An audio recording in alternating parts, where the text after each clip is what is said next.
Hello there. Anybody watches this video, I had a vision a couple days ago. I'm going to relay it. If anybody can help me interpret it, that's cool. I'm out here at work, just getting ready to go home. Thought I'd see if there's anything worthwhile taking a picture of. This is the island. I spend a lot of time out here. I know every square inch of this place. Look at this. Look at these snowdrifts, man. This is incredible. It's been a warm day. It was like 30. But it's been below freezing. Man, these seawalls are really bad. Holy shit. This has happened this year. Oh, man, it doesn't look good at all. But I'm into nature. I know everything that's going on out here with the animals. Listen.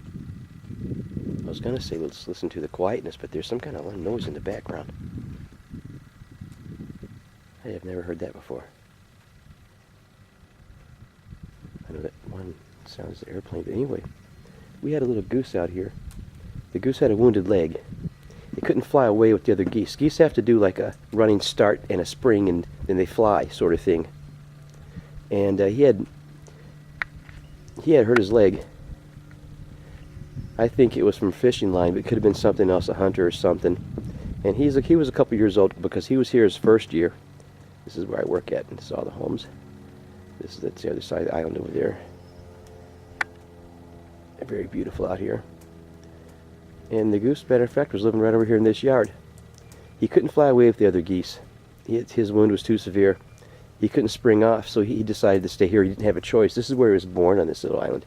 They were supposed to chase the geese off, but you know, I'm not into that. I kind of just don't let them live and let live. I say I'll clean up this shit or plow it under if I have to. People don't like the shit. Now, normally the sun goes down right here, but not a lot of going on in the sky. It's going to snow here pretty soon. It's going to happen. But anyway, so I was kind of just watching, and there's nothing I can do. You can't really feed geese anything. They eat grass and plants in the water. So he was pecking out grass spots, and I thought he was doing pretty good, but it got goddamn bitter cold out here. 30, 35 below every night for days. And I came to work early one morning, and he was on the ice. Instinctively, the geese and the waterfowl will go on the ice because the predators can't get out to them. That's what they do instinctively. But it wasn't a good idea going out on the ice where it was brutal, just brutal cold, and the wind was relentless. And my little goose, he froze to death out on the ice there. Wasn't quite dead. I came in, and I saw his head drop from, I was looking at him, I thought, man, damn it, this is it. But you know, on one hand, I felt kind of relieved because it was a horrible existence. He was really wounded bad, and I could tell he was in pain. And I saw his little head drop. That was from where they took their head under their, their wing, and I knew that was it. The blood probably just froze right inside his body. He couldn't produce enough energy because it was so just brutal cold. Brutal. Now that sound stopped. What the hell was that? But anyway, at that precise moment, man, it was kind of crazy. I've had these visions before, but this was the one that just happened in an instant.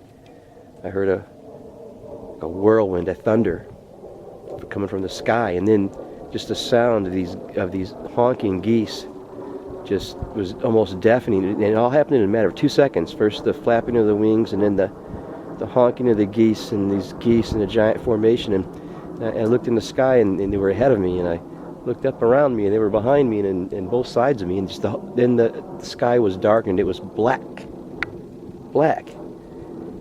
And I looked around, and my little goose that was on the ice, he was about halfway in the air. He was going to join his little goose friends, I guess. All these geese, this formation, this giant formation, there was trillions of them, or millions and millions and millions. The sky was black. I mean, the geese, it was deafening, and the whirlwind that was being made from all these flapping wings. It's a really loud event. Very, very loud. And I saw the goose disappear in this crowd, and it was over with. Gone. The sun came back out. It was clear. And I realized, this was a bird that he was earthbound, and it was an animal that was meant to fly. And it couldn't have been anything worse for this animal probably here on Earth than to be earthbound in this little spot. And they're also sociable animals. They live in flocks, and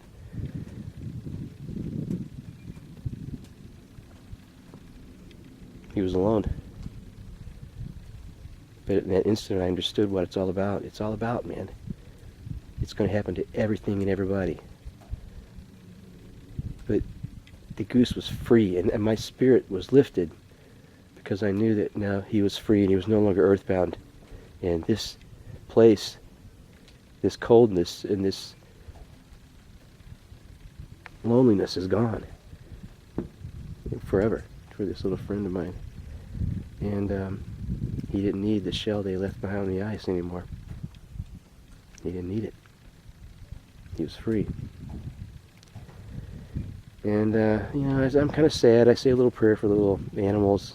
You know, I get a little prayer because I see a lot of death around here, especially in the wintertime. There's going to be a lot this year, and but then I also say a prayer of rebirth. There's in the springtime. There's going to be tons of animals here. Everything is going to be fighting for a space to have babies, and it's just a tremendous, fantastic time in the spring to watch all this. This is why I don't need TV and sports, because man, this is just a whole drama play that plays out every single day here. Every single day. We need to preserve nature the best we can with every ounce of energy that we have, because it's disappearing fast. And with this Fukushima thing, and all the poisons and toxins and just the carelessness of man and what we've been doing to the environment, it's all going to catch up with us. That was my vision. Stuck out.